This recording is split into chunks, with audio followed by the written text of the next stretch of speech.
Hi everyone, this is a little tutorial on how to use the Bean website real quick.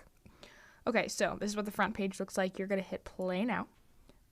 There are 5 different subjects for you to choose from up here. You have knowledge, math, language, geography, and science. And if you click on them, you can see that there's even more options for you to choose from. So there's a wide variety of things you can do on this website. I'm going to stick with knowledge.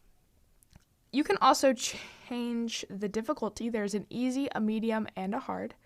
So I'm just going to answer this real quick to show you what happens when you get it right. You see how there are beans popping up, or they're falling, I should say, from the top of your screen.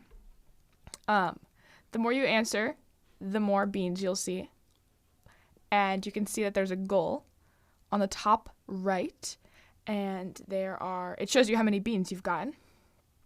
Now, I'm going to get this one wrong on purpose to show you what happens when you get it incorrect. So it says wrong, you lost. This doesn't mean you didn't earn your beans.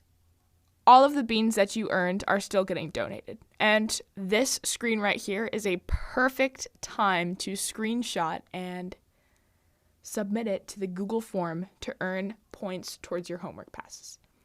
So once you get a screen like this, I highly recommend screenshotting because you're going to have to do it all over again if you don't. So once you screenshot this, you will submit it to the Google form, and that's pretty much it.